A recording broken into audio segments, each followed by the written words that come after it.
Hello dear student, क्या हाल चाल है आपके। आई होप बहुत अच्छे होंगे और बहुत अच्छे कर भी रहे होंगे। मैं चंदन कुमार आप लोग को वेलकम करता हूं हमारा आपका चैनल, जिसका नाम है आरसीपी फिजिक्स, जहां पे हम आपको सिखाते हैं राइट कॉन्सेप्ट ऑफ फिजिक्स। देखते देखते में आज लेक्चर नंबर है 15। अगर आप एनसीईआरटी के चैप्टर्स को देखेंगे, चैप्टर नंबर 2 उसके नजर से देखेंगे तो ये जो है लेक्चर नंबर 15 है। अगर आप कैपेसिटर की नजर से देखेंगे तो ये लेक्चर नंबर 5 या फिर 6 हो सकता है। तो बहुत ही आसान सा चैप्टर चल रहा है, बहुत ही इजी स्टेप में मैंने आपको सिखाया है सारी चीजों को, किस तरीके से चीजों को जानते हैं। मैंने आपको सिखाया सीरीज पैरेलल कैसे होते हैं, व्हीटस्टोन ब्रिज कैसे होते हैं, केसीएल एंड केवीएल कैपेसिटर में कैसे लगाए जाते हैं, ये तमाम सारी चीजें हमने आपको बता दिया। इसमें हम एक टॉपिक को स्किप करते रहे जिसका नाम है आरसी सर्किट, जिसमें रेजिस्टेंस एंड करंट का खेल है। और वो आरसी सर्किट के बिहाफ पे बहुत सारे नए नए क्वेश्चंस आते हैं और बहुत अच्छे अच्छे इसके छोटे छोटे कॉन्सेप्ट भी होते हैं। वो सारी चीजें मैं चर्चा करूंगा करंट इलेक्ट्रिसिटी चैप्टर में। आज का लेक्चर कुछ एक एम लेकर आया है। एम यही है कि आज के लेक्चर्स को अटेंड करने से 80% प्रोबेबिलिटी होती है कि आज के लेक्चर से कुछ ना कुछ सवाल आपके बोर्ड में, नीट के एग्जाम्स में या फिर जे के एग्जाम्स में आ सकते हैं। टॉपिक का नाम मैंने बोर्ड पे लिखा नहीं है, टॉपिक का नाम बहुत ही अच्छा है, आप गेस कर सकते हो कौन सा टॉपिक है कैपेसिटर में जो कि मोस्ट इंपॉर्टेंट हो जाता है। मैं आपको बताता हूं आज का टॉपिक है डाइलेक्ट्रिक। क्या है? डाइलेक्ट्रिक।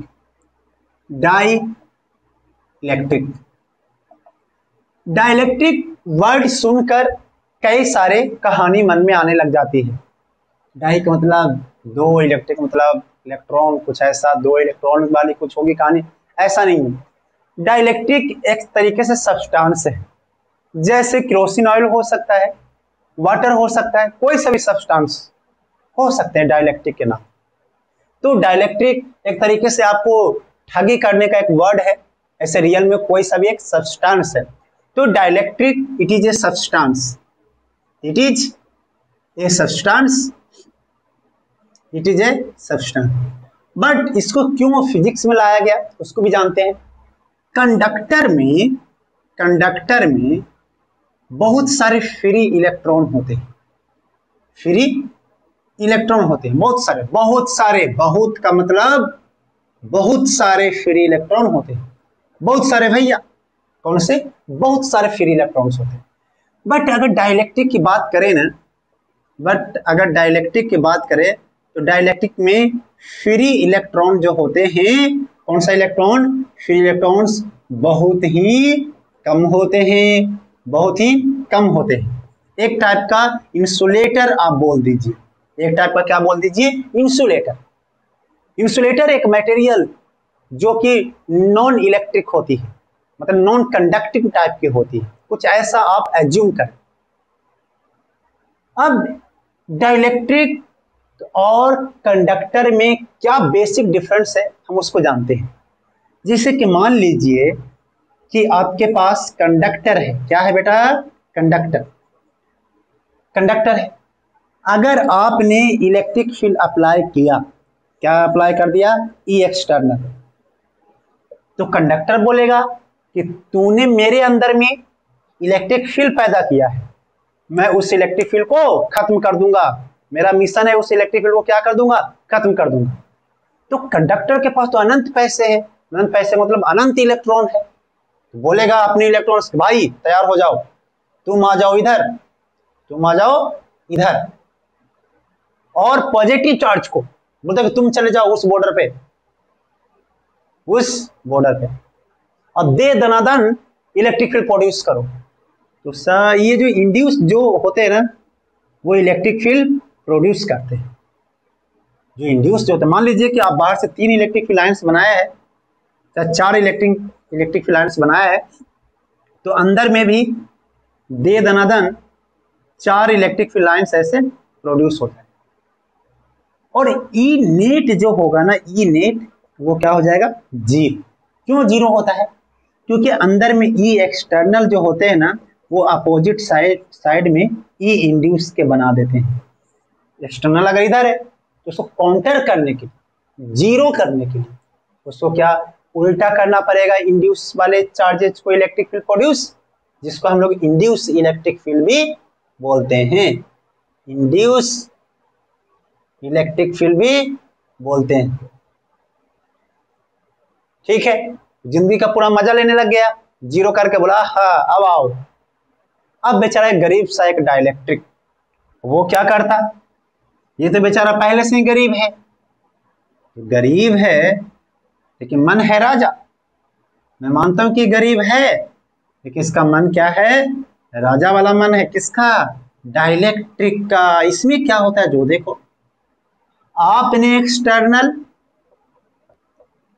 इलेक्ट्रिक फील्ड प्रोवाइड कर दिया, अब इसके पास तो कंडक्टर जैसा चार्ज तो नहीं है, फ्री इलेक्ट्रॉन्स तो नहीं है, तो बोलेगा कि देखो भैया तुमने बाहर से हमको एक्सटर्नल इलेक्ट्रिक फील्ड दिया है, तो मेरे पास में कुछ कुछ कुछ कुछ फ्री इलेक्ट्रॉन्स हैं, तो बोलेगा कि ठीक है तो बॉर्डर पे लगा दो। तो डाइलेक्ट्रिक भी बेचारा डरा डरा सा इलेक्ट्रिक फील्ड ऐसे लगा दिया, सॉरी चार्ज इंड्यूस करा दिया, बोलेगा कि पॉजिटिव चार्ज उधर कर दो। अब करेगा लेकिन कंडक्टर जैसा तो नहीं करेगा कि जितना जरूरत पड़े उतना कर लेगा, क्योंकि कंडक्टर के पास तो अनंत इलेक्ट्रॉन्स है फ्री, इसलिए तो वो कंडक्टर है। लेकिन इस डाइलेक्ट्रिक के पास मजबूरी है, वो पूरा का पूरा इलेक्ट्रॉन्स जो है वो उधर नहीं भेज सकता है ही नहीं, तो भेजेगा कहाँ। लेकिन कुछ भेजेगा, उसके वजह से अंदर में इंड्यूस इलेक्ट्रिक फील्ड प्रोड्यूस होगा। लेकिन एक बात का ध्यान रखें कि ई नेट जो है वो जीरो नहीं होगा, ई नेट जो है वो अंदर में जीरो नहीं होगा। क्यों नहीं होगा, क्योंकि इसके पास फ्री इलेक्ट्रॉन्स उतना नहीं है, जिसके वजह से वो एक्सटर्नल इलेक्ट्रिक फील्ड के बराबर में अंदर में इंड्यूस इलेक्ट्रिक फील्ड प्रोड्यूस कर दे। लेकिन एक बात है कि एक्सटर्नल को कमजोर जरूर करेगा, मैं मानता हूं जीरो नहीं करेगा, ये तो साला ये बिल्कुल सन्नाटा कर दिया, जीरो कर दिया, बिल्कुल जीरो कर दिया। लेकिन ये जो है जीरो नहीं करे, ये कुछ सोचेगा कि चलो भैया कुछ तो जीरो कर दिए।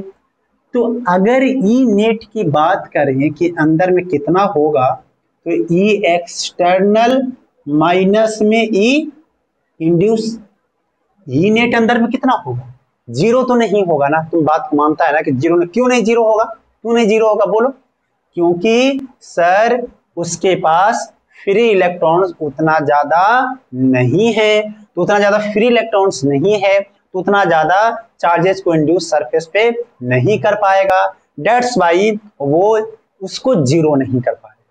तो इसका मतलब कि अंदर में ई नेट कुछ रहेगा, ई नेट कुछ रहेगा। क्या ये बात समझ में आया, क्या बात समझ में आया।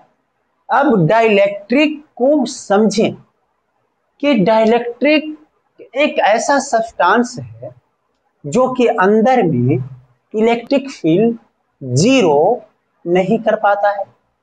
डाइलेक्ट्रिक एक ऐसा सब्सटेंस है जो कि उसको अंदर में अगर एक्सटर्नल इलेक्ट्रिक फील्ड दे दे तो वो अपने आप उसको जीरो नहीं कर पाएगा। दिस इज द बेसिक पहचान ऑफ डाइलेक्ट्रिक। कंडक्टर क्या है, कंडक्टर क्या है, कंडक्टर वह मटेरियल है, कंडक्टर वह मटेरियल है कि अगर उसको एक्सटर्नल इलेक्ट्रिक फील्ड में रख दिया जाए तो अपने अंदर नेट इलेक्ट्रिक फील्ड को क्या बना लेगा, जीरो। नेट इलेक्ट्रिक फील्ड को क्या बना लेगा, जीरो। यानी कि सबसे ताकतवर मटेरियल, जो सबसे ताकतवर मटेरियल जो है, पावरफुल जो मटेरियल है वो कंडक्टर है कि अपने अंदर में इलेक्ट्रिक फील्ड को क्या बना देता है, जीरो। लेकिन उससे थोड़ा सा कमजोर कौन सा है बेचारा, जरा सहमा सा कौन सा है, बता दो, डाइलेक्ट्रिक। तो क्या डाइलेक्ट्रिक और कंडक्टर में क्या बेसिक डिफरेंस आपको समझ में आया। मैं उम्मीद करता हूं आपको बेसिक डिफरेंसेस समझ में आई होगी, तो आप इसको नोट कर लीजिए। तो हमने ये देखा कि डाइलेक्ट्रिक और कंडक्टर में क्या डिफरेंस आती है। अब एक बात बेसिक सा है कि डाइलेक्ट्रिक इलेक्ट्रिक फील्ड को कितना कम करेगा, ये डाइलेक्ट्रिक के नेचर पे डिपेंड करता है।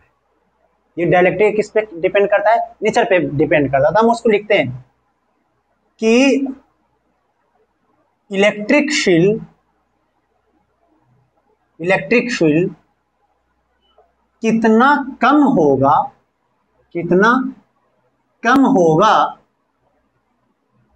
ये डाइलेक्ट्रिक के नेचर पे डिपेंड करेगा। डाइलेक्ट्रिक कितना कम होगा, किस पे डिपेंड करेगा भैया? नेचर पे। अगर वो डाइलेक्ट्रिक बहुत पावरफुल है, बहुत स्ट्रेंथ है उसके अंदर, बहुत ताकतवर है, तब वो पक्का क्या कर देगा? जीरो बना देगा। और जिसे जीरो बना देगा वो क्या बन गया? डाइलेक्ट्रिक नहीं, क्या कहा जाएगा? कंडक्टर। तो net electric field inside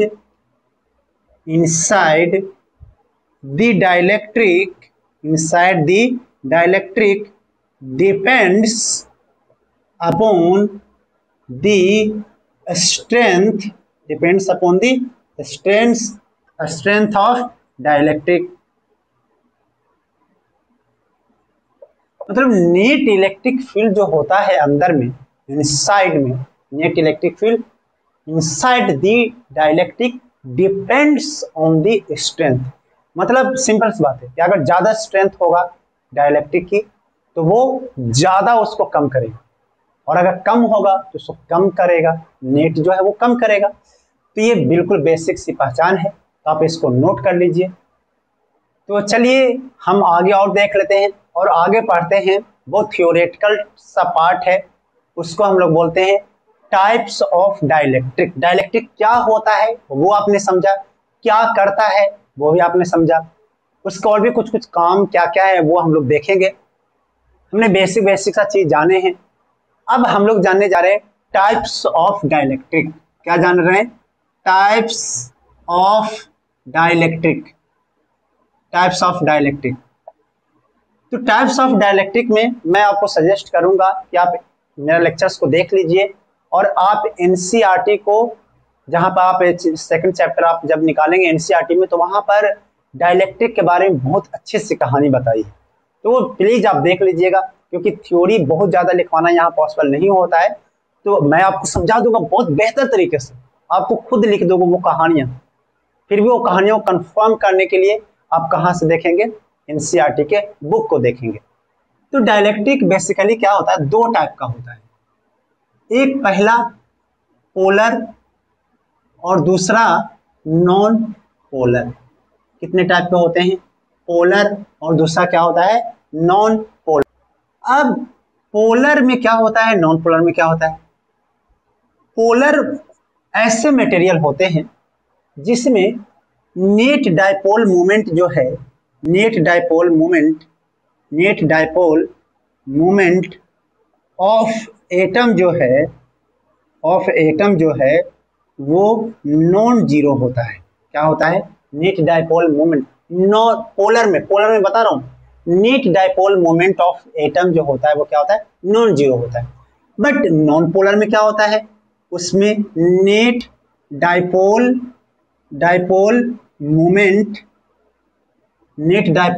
moment जो है वो zero, net dipole moment of atom जो है वो क्या होते हैं? जीरो के बराबर होते हैं।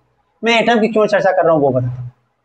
जैसे कि देखो, मान लीजिए कि हम कुछ ऐसा एक, इसमें हम H2O है, तो पानी में तो बहुत सारे एटम होंगे, उसमें मैं एक एटम की बात कर रहा हूँ। अब H2O में जैसे O हो जाएगा इधर, उसका शेप को देखोगे तो H ऐसा और H ऐसा, ठीक है, H ऐसा और H ऐसा, ये नेगेटिव होता है और ये पॉजिटिव होता है। आप जानते हैं कि डाइपोल मोमेंट में, फिजिक्स में डाइपोल मोमेंट की डायरेक्शन नेगेटिव से पॉजिटिव की तरफ होता है। अब देखो, अब ये जो एटम जो है H का, अब कैसे बनाते हो, ऐसे तो O का बना दिया और H का एटम कुछ ऐसा बना दिया हमने, रफली बना रहा हूँ H का एटम ऐसा, तो इसका नेट डायपोल मोमेंट आया इधर में, देखो आया कि नहीं आया, नेट डायपोल मोमेंट ऐसा आ गया, नेट डायपोल मोमेंट ऐसा आ गया। तो ये जो है H2O जो है, H2O जो है वो जो है कैसा है, पोलर है। H2O जो है कैसा है, पोलर है। समझ में आ गया, बिल्कुल बहुत बेसिक सी बात है। अगर हम बात करें नॉन पोलर का, तो नॉन पोलर में कौन से ऐसे मॉलिक्यूल्स होंगे जिसमें डायपोल मोमेंट जो है उसका डायपोल मोमेंट कैसा होगा, जीरो हो जाएगा। तो वैसे एग्जांपल बहुत सारे हैं, आप एग्जांपल अपने मन से भी केमिस्ट्री से भी खोज सकते हो। जैसे कि एक जो है CO2 का एग्जांपल है, CO2 का, तो CO2 का एग्जांपल है तो कैसे होता है CO2 का, ये O ऐसे और O ऐसे, यही होता है शेप CO2 का। अब मान लीजिए कि ये C जो है वो नेगेटिव और O ऐसे पॉजिटिव, तो इसका डायपोल मोमेंट कुछ ऐसे, इसका डायपोल मोमेंट कुछ ऐसे। अब देखो, इसका डायपोल मोमेंट इधर, इसका डायपोल मोमेंट इधर, तो ये आपस में क्या कर गया, कैंसिल आउट कर गया। तो नेट डायपोल मोमेंट इसका क्या हो गया, इस एटम का जीरो। नेट डायपोल मोमेंट क्या हो गया, इस एटम का जीरो हो गया। नेट डायपोल मोमेंट क्या हो गया, इस एटम का जीरो। क्या तुम्हें बात समझ में आ रही है? तो पोलर सब्सटेंस, जैसे अब HCl लो इसमें, तो HCl में वो पोलर में आ जाएगा। HCl का अगर शेप देखोगे तो उसमें डायपोल मोमेंट नॉन जीरो होता है। तो पोलर और नॉन पोलर में बहुत बेसिक सी चीजें हैं, मैं समझा रहा हूँ, बहुत सारे लोग आपको समझाएंगे नहीं, आप मार्केट में घूमते रह जाओगे साला पोलर और नॉन पोलर में अंतर क्या है। मैं मानता हूँ बहुत आसान सा टॉपिक है, लेकिन आप समझने की कोशिश करो कि पोलर में net dipole moment of atom क्या होता है, नॉन जीरो, और नॉन पोलर में net dipole moment of atom जो होता है वो जीरो के बराबर होता है। तो आप ऐसे ऐसे एग्जांपल आप NCERT से देख लीजिएगा, नेट से भी सर्च कर लीजिएगा, ठीक है। अब और भी आगे चीज देख लेते हैं, फिर से देखना, नेट डायपोल मोमेंट जो है, net dipole moment of material, कौन सा, polar material, polar material zero होता है। देखो मैं मानता हूं कि सबके पास एक डायपोल है, मैं मानता हूं कि एक डायपोल सबके पास है इस तरीके से, लेकिन कोई ऐसे अलाइन है तो कोई ऐसे अलाइन है, इस तरीके से अलाइन है, ऐसे अलाइन है, तो कोई इस डायरेक्शन में, कोई इस डायरेक्शन में, कोई इस डायरेक्शन में, कोई इस डायरेक्शन में, कोई इस डायरेक्शन में, तो नेट डायपोल मोमेंट क्या हो जाता है, जीरो। ड्यू टू थर्मल के कारण भी कुछ एनर्जी होती है, थर्मल एनर्जी, तो वो डायपोल इधर से उधर थोड़ा शिफ्ट करते रहते हैं, तो नेट डायपोल मोमेंट क्या हो जाएगा, इसमें जीरो हो जाएगा मटेरियल में। लेकिन एटम के पास डायपोल होती है, एटम के पास डायपोल होती है, लेकिन अगर प्योरली अगर मटेरियल कंसीडर कर लूं तो वो नेट डायपोल मोमेंट क्या हो जाएगा, जीरो। उसी तरीके से इसमें भी, ये तो पहले से ही जीरो है, इसमें क्या करना है, इसका भी नेट डायपोल मोमेंट क्या हो जाएगा, जीरो हो जाएगा।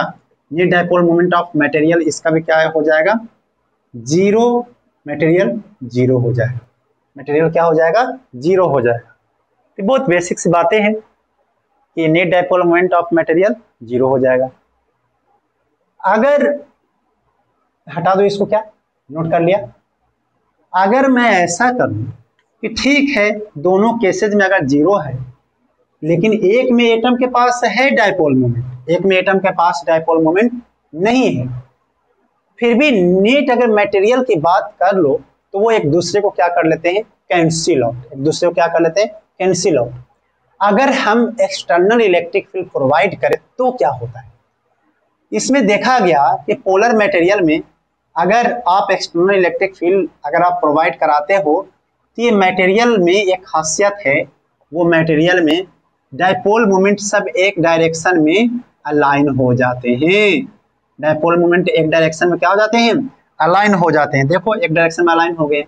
उसी तरीके से नॉन पोलर में पहले कैसे थे, पहले कुछ ऐसे थे, कुछ ऐसे थे, कुछ ऐसे थे, सब जैसे तैसे थे, लेकिन अगर एक्सटर्नल इलेक्ट्रिक फील्ड अगर आपने प्रोवाइड कराया तो नेट डायपोल मोमेंट एक डायरेक्शन में आ गया, तो नेट डायपोल मोमेंट जो है वो नॉन जीरो हो गया। पहले क्या था, नेट डायपोल मोमेंट वो था जीरो, अब बाद में क्या हो गया, नॉन जीरो। क्या नॉन पोलर में भी ऐसा होता है? बिल्कुल होता है।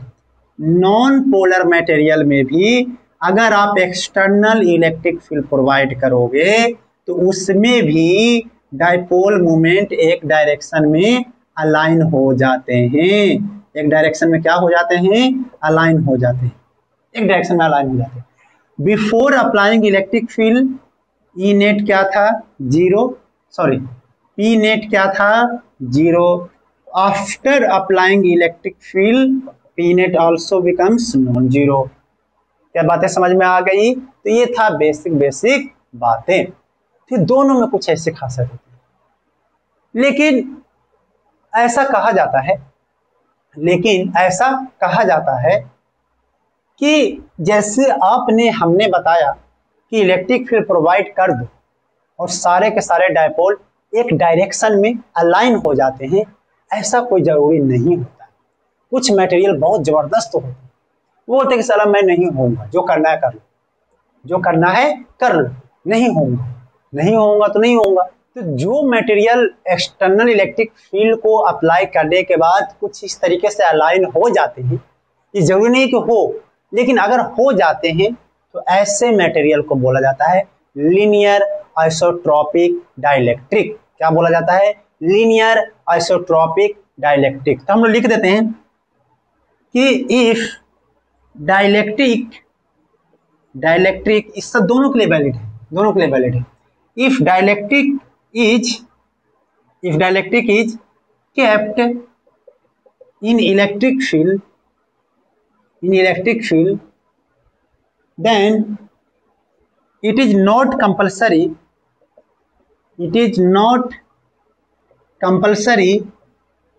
that all dipole of dielectric क्या ऊपर को मैं हटा दूं क्या? चलो मैं हटा देता हूं। चलिए, तो it is not compulsory that all dipole of dielectric align in a direction of electric field. ये कोई जरूरी नहीं है कि सारे डायपोल जो है इलेक्ट्रिक फील्ड के डायरेक्शन में अलाइन हो। मैं अंग्रेजी थोड़ी टूटी फूटी है, माफ कीजिएगा, समझने की कोशिश कीजिए, मुझे उतना अंग्रेजी नहीं आता है, ठीक है। तो align in the direction of electric field, ऐसा कोई जरूरी नहीं है। इफ डायपोल, किसका डायपोल? डाइलेक्ट्रिक का। If dipole follow the electric field, अगर फॉलो करता है तो electric field, then such type of dielectric is known as linear isotropic dielectric। Linear isotropic dielectric बहुत सिंपल सा है। लीनियर का स्पेलिंग गलत है ना, लीनियर आइसोट्रॉपिक डाइलेक्ट्रिक मतलब अगर कोई डाइलेक्ट्रिक इलेक्ट्रिक फील्ड को फॉलो कर लेता है, अगर कोई डाइलेक्ट्रिक इसको फॉलो कर लेता है इलेक्ट्रिक फील्ड को, तो ऐसे डाइलेक्ट्रिक को बोला जाता है लीनियर आइसोट्रॉपिक डाइलेक्ट्रिक। बहुत सिंपल सी बात है, हटा दूं, नोट कर लिया आपने। तो ये थी बातें बेसिक। इसमें एक छोटा सा एनसीईआरटी में एक छोटा सा एक फॉर्मूला है जो कई बार स्टूडेंट पूछते हैं और उनको प्रॉब्लम होती है उस चीज़ों को समझने में, तो मैं समझाने की कोशिश करता हूँ। मैं इस स्ट्रांगली रिकमेंड करूँगा कि आप जो है एनसीईआरटी की थ्योरी को जरूर एक बार पढ़ ले, क्योंकि वो बहुत काम आएगी। उसमें छोटे छोटे पॉइंट हैं, बहुत इंपॉर्टेंट हैं, आप उसको देख लीजिएगा प्लीज। चलिए और आगे देख लेते हैं। एक पी को हम लोग ले लेते हैं फिलहाल, dipole moment per unit volume. P की जगह पे हम कुछ और ले लेते हैं, क्या ले लें बताओ, एम ले लेते हैं, चलो एम ले लेते हैं। Dipole moment per unit volume मतलब इलेक्ट्रिक फील्ड अप्लाई किया तो कुछ वॉल्यूम में, जैसे 2 मीटर क्यूब में कितना डाइपोल मोमेंट आया, जैसे कुछ आया तो डाइपोल मोमेंट कितना आया, तो वो dipole moment per unit volume हम उसको कंसीडर कर लेते हैं। अब डाइलेक्ट्रिक के लिए, अब देखो ये डाइलेक्ट्रिक है, आपने इलेक्ट्रिक फील्ड प्रोवाइड कराया है ऐसे इस तरीके से, तो इसमें होगा क्या कि भाई डाइपोल मोमेंट कुछ ऐसे अलाइन हो जाएंगे इस तरीके से, कुछ वॉल्यूम में अलाइन हो जाएंगे। अब ये जो अलाइन होंगे वो कहता है कि dipole moment directly proportional to आपने इलेक्ट्रिक फील्ड कितना प्रोवाइड कराया, dipole moment directly proportional to कि आपने इलेक्ट्रिक फील्ड कितना अप्लाई कराया। अब जो है इसको dipole moment per unit volume को एक वर्ड बोला गया एम को, पोलराइजेशन। क्या बोला गया, पोलराइजेशन। इसको पोलराइजेशन बोलते हैं, किसको, dipole moment per unit volume को क्या बोला जाता है, पोलराइजेशन। तो पोलराइजेशन डिपेंड करता है कि आपने इलेक्ट्रिक फील्ड कितना स्ट्रॉन्ग लगाया, तो जितना ज्यादा स्ट्रॉन्ग लगाओगे उतना ज्यादा पोलराइजेशन होगा। किसका पोलराइजेशन, पोलराइजेशन उस डाइलेक्ट्रिक का। पोलराइजेशन का मतलब क्या हुआ, पोलराइजेशन का मतलब हुआ कि कितना एक साइड में नेगेटिव चार्ज जाना, एक साइड में पॉजिटिव चार्ज जाना, बस यही है। देखो ना, एक साइड में नेगेटिव दूसरी साइड में पॉजिटिव जाना। किसी का पोलराइजेशन बहुत बेहतर हुआ, मतलब बेहतर हुआ का मतलब क्या हुआ कि एक साइड में पॉजिटिव चार्ज बहुत सारे हो गए होंगे, एक साइड में नेगेटिव चार्ज भी बहुत सारे हो गए। क्या बात समझ में आ गई, बहुत छोटी सी बात ही। अब अगर इसको हटाऊंगा तो पोलराइजेशन इज इक्वल टू में, ये कुछ इस तरीके से एक वर्ड है, इसको ऐसे तो इसको पढ़ते हैं, इसको काई, क्या पढ़ते हैं, काई, एम इज इक्वल टू काई ई। ई क्या है यहाँ पर, applied electric field, applied electric field, applied electric field on the dielectric. और एम क्या है, पोलराइजेशन। इस काई को बोलते हैं, उस काई को क्या बोलते हैं, ससेप्टिबिलिटी। क्या बोलते हैं, ससेप्टिबिलिटी। उसके स्पेलिंग मिस्टेक्स हो सकती है, आप किताबों का हेल्प ले लेना। SUSCEPTIBILITI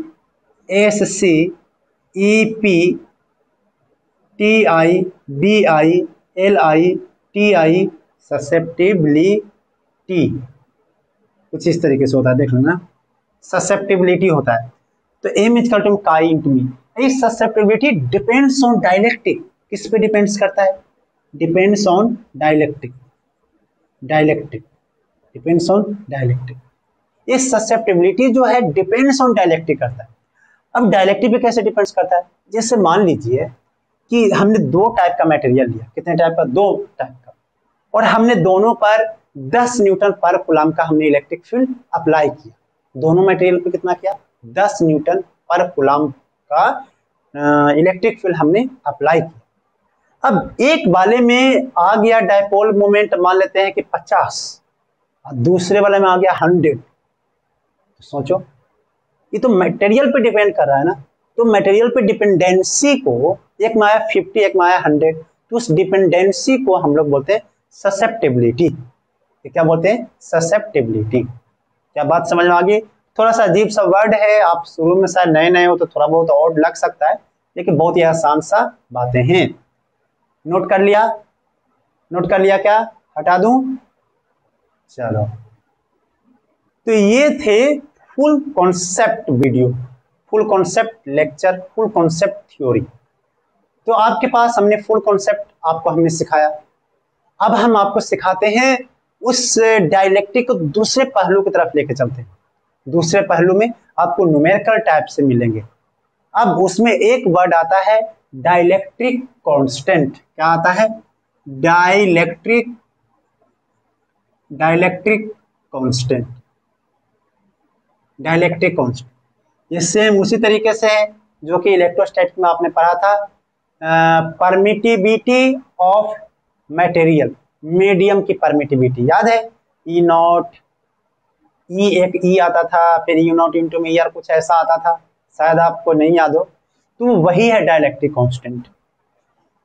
जैसे कि डाइलेक्ट्रिक कांस्टेंट कैसा होता है, एक्चुअल में ये एक नंबर है, ये क्या है, नंबर है जो कि दर्शाता है कि मटेरियल डाइलेक्ट्रिक कितना स्ट्रॉन्ग है, कितना स्ट्रॉन्ग है। जैसे आप समझिए, ऐसे इसको लिखते हैं, इट शो कौन, dielectric constant, it show strength of dielectric. ये किसको दिखाता है, स्ट्रेंथ को दिखाता है।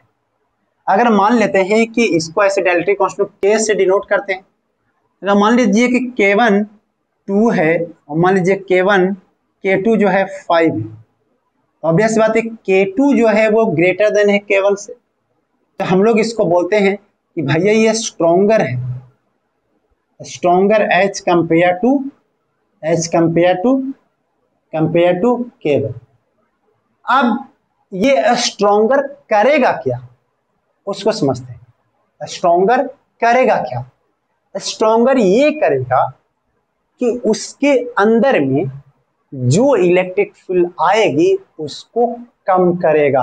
स्ट्रॉन्गर क्या करेगा, बोलो बोलो, जो उसके अंदर में इलेक्ट्रिक फील्ड आएगा उसको क्या करेगा, कम करेगा। पक्का कम तो करेगा, ये बात को मानता है या नहीं मानता है, कम करेगा ना। क्यों कम करेगा, क्योंकि हमने आपको बताया था, अभी तो थोड़ा देर पहले बताया कि भैया ई एक्सटर्नल ये हुआ, ये एक्सटर्नल ये हुआ और ये इंड्यूस ये हुआ, तो ई नेट कितना हो गया, ई नेट हो गया ई एक्सटर्नल माइनस में ई इंड्यूस, ये तो कम किया ना। ई नेट कितना हो गया, ई एक्सटर्नल माइनस में ई इंड्यूस, तो कितना कम करेगा, कितना कम करेगा, जितना कम करेगा ना वही है डाइलेक्ट्रिक स्ट्रेंथ, डाइलेक्ट्रिक कांस्टेंट वही है। अब कितना कम करेगा कैसे दिखाते हैं वो मैं आपको दिखाता हूं। आप इसको हटा दीजिए, सॉरी आप इसको नोट कर लीजिए, मैं इसको हटाता हूं। नोट कर लिया कैसे काम करता है, तो देख लेते हैं कि ई नेट जो है वो कितना कम करता है इलेक्ट्रिक फील्ड और किस तरीके से के उसमें रोल प्ले करता है। जैसे कि आपने देखा कि नेट जो है इलेक्ट्रिक फील्ड वो कुछ ना कुछ कम होगा, तो कितना टाइम्स कम होगा, तो ई नेट जो होगा वो ई एक्सटर्नल का के टाइम्स कम होगा। बिल्कुल ये बात सही है कि ई नेट जो होगा वो ई एक्सटर्नल का के टाइम्स कम होगा। जैसे कि देखिए कि अगर मान लीजिए कि एक डाइलेक्ट्रिक है और आपने एक्सटर्नल जो है अप्लाई कर दिया, एक्सटर्नल 50 न्यूटन पर कूलम का इलेक्ट्रिक फील्ड अप्लाई कर दिया, लेकिन अंदर में सिर्फ 10 है, कितना बचा 10 न्यूटन कूलम, तो कितना टाइम्स कम हो गया 5 टाइम्स। तो इसका मतलब इसका डाइलेक्ट्रिक कांस्टेंट कितना हो गया 5। सिंपल सी कि अगर इसमें आप देखेंगे तो ई नेट जो होगा वो कितना हो जाएगा, ई एक्सटर्नल डिवाइडेड बाई में 5, यानी कि तभी तो 10 हुआ ना ई नेट, इसका मतलब 5 जो बना वो क्या बन गया, डाइलेक्ट्रिक कांस्टेंट। 5 जो बना वो क्या बना, डाइलेक्ट्रिक कांस्टेंट। अगर कोई इलेक्ट्रिक फील्ड के टर्म्स में लिखता है, अगर कोई इलेक्ट्रिक फील्ड के टर्म्स में लिखता है तो के जो बनेगा वो ई एक्सटर्नल डिवाइडेड बाई में ई नेट बनेगा।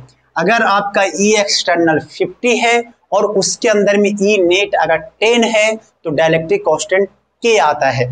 इसका मतलब कि जितना टाइम्स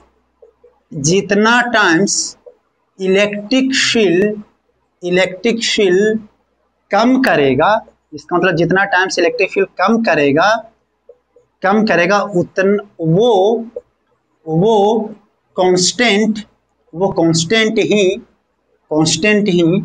डाइलेक्ट्रिक कांस्टेंट कहलाएगा, डाइलेक्ट्रिक कांस्टेंट कहलाएगा। तो मतलब कि डाइलेक्ट्रिक कांस्टेंट से साफ मतलब है कि अगर किसी का डाइलेक्ट्रिक कांस्टेंट 10 है तो मतलब उसके अंदर में अगर आप एक्सटर्नल इलेक्ट्रिक फील्ड अप्लाई करोगे तो वो 10 टाइम्स इलेक्ट्रिक फील्ड को कम कर देगा। सिंपल सी बात है कि अगर किसी का इलेक्ट्रिक फील्ड अगर बाहर से 100 है और अंदर में जाकर वो 10 हो गया तो इसका मतलब कि इलेक्ट्रिक फील्ड उसका डायरेक्ट्रिक कांस्टेंट उसका कितना है 10 है। जैसे कि यहाँ पर मैं इसको हटा देता हूँ और आगे की चीज, जैसे k का वैल्यू है 2 के का वैल्यू है 2 मान लिया जाए, तो मतलब क्या हुआ, 2 टाइम्स इलेक्ट्रिक फील्ड को कम करेगा, इलेक्ट्रिक फील्ड को कम करेगा, सिंपल इलेक्ट्रिक फील्ड को कम करेगा, बहुत आसान सा है। के की वैल्यू 2 है। अब देखो के की वैल्यू मान लेते हैं कि इंफिनिटी है। के की वैल्यू क्या है, इंफिनिटी, मतलब अनंत टाइम कम करेगा। के की वैल्यू इंफिनिटी मतलब क्या करेगा, अनंत टाइम कम करेगा, तो क्या बना देगा, जीरो बना देगा। इलेक्ट्रिक फील्ड को क्या बना देगा, जीरो। सोच कर देखो, इलेक्ट्रिक फील्ड को जीरो बना देगा, सिंपल सी बात है। के की वैल्यू किसी का इन्फिनिटी है तो इलेक्ट्रिक फील्ड को क्या बना देगा, जीरो बना देगा। बहुत बेसिक बातें हैं। जो देखिए के की जो है ई एक्सटर्नल अपॉन में ई नेट है कि नहीं। अब ई नेट इजिकल टू क्या हो गया, e external divided by infinity is equal to zero, मतलब ई नेट को क्या बना देगा, जीरो। और ये कब कौन काम करता है, कंडक्टर ऐसा करता है। कौन करता है, ये कंडक्टर करता है। तो कंडक्टर के लिए के की वैल्यू कितना हो गया, इन्फिनिटी। कंडक्टर के लिए के की वैल्यू क्या हो गया, इन्फिनिटी। और फॉर एयर के लिए के की जो वैल्यू है, के की वैल्यू 1 माना जाता है। एयर के लिए के की वैल्यू क्या माना जाता है, 1। तो ये आप बात समझ गए होंगे कि किस तरीके से के जो है वो काम करता है, डाइलेक्ट्रिक कांस्टेंट क्या होती है और इसके फायदे क्या होते हैं, हम उसको चर्चा करेंगे। क्या यहाँ तक क्लियर है बात आपको, यहाँ तक आपको क्लियर है कि कंडक्टर में किस तरीके से क्या होती है। चाहो तो आप e net is equal to e external upon में के भी लिख सकते हैं। अगर मैं बोलूं, इसको हटा दें यहाँ पर कि ई नेट कितना हो गया, तो ई नेट हो गया कि आपके पास ई एक्सटर्नल कितना था और उसने कितना टाइम कम किया है। ई नेट अंदर में डाइलेक्ट्रिक के अंदर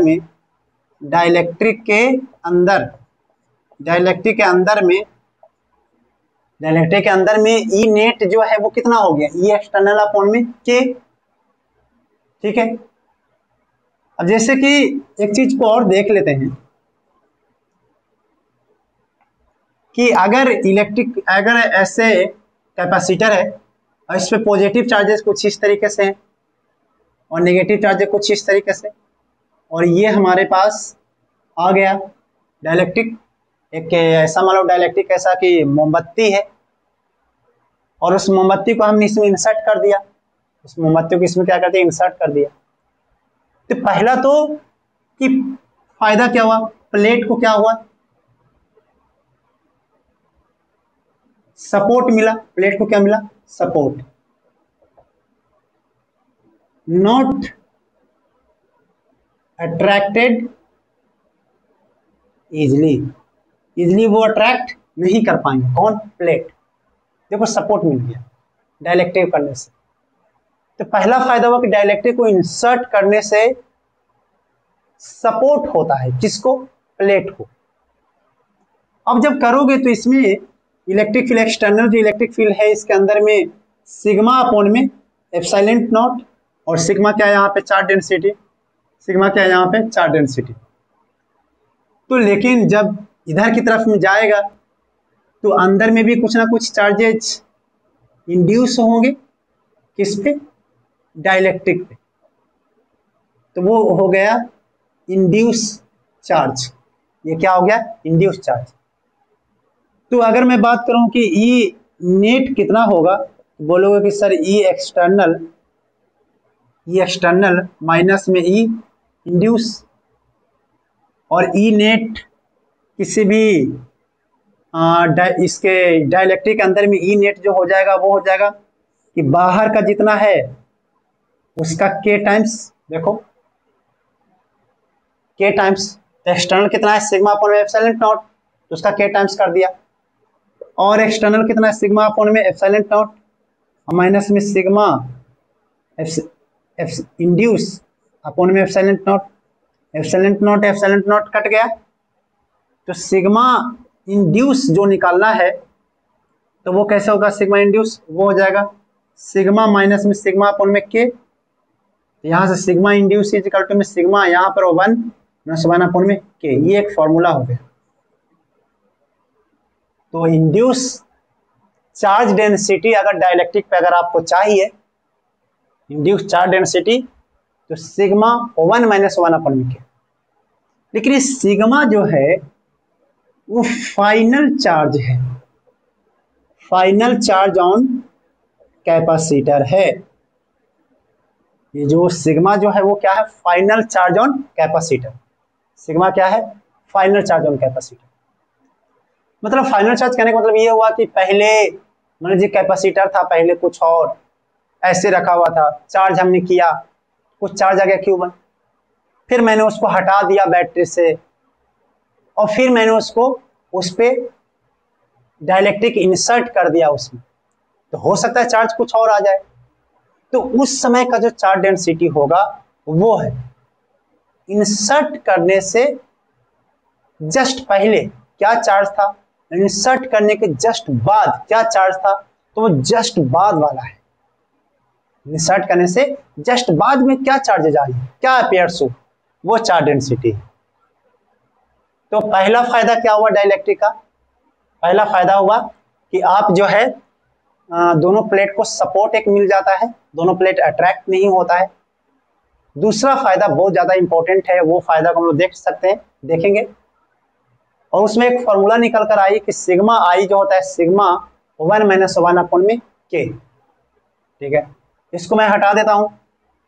तो सेकंड फायदा हम लोग नेक्स्ट क्लास में करेंगे, और अभी जो है हम लोग जितना पढ़ा उस पर कुछ सवाल को देख लेते हैं, तो वो और भी ज़्यादा इंपॉर्टेंट हो जाएगी, उस कॉन्सेप्ट को समझने में काफ़ी हेल्प होगी। तो सवाल को देख लेते हैं। तो सवाल सबसे पहला बहुत बेसिक सा सवाल है, तो आपके सामने बोर्ड पर आएंगे, आपको आंसर देना है। तो चलिए बोर्ड पर आप देखिए, सवाल आपके सामने है, लिखा हुआ है क्या, 2 parallel metal plate having charge plus Q and minus Q face each other at a certain distance between them if the plate are now dipped in a kerosene oil tank. देखो केरोसिन ऑयल भी एक तरह का dielectric है। The electric field between the plate will be, बताओ क्या हो जाएगा, become zero, increases, decreases, remain same, कौन सा हो जाएगा, कौन सा, तो डिक्रीजेज। क्यों, क्योंकि सिग्मा अपॉन में के एप्सिलॉन नॉट हो जाएगा, के टाइम्स कम हो जाएगा, तो ये डिक्रीजेज हो जाएगा। तो ये सवाल आपके सामने बहुत ही आसान थे।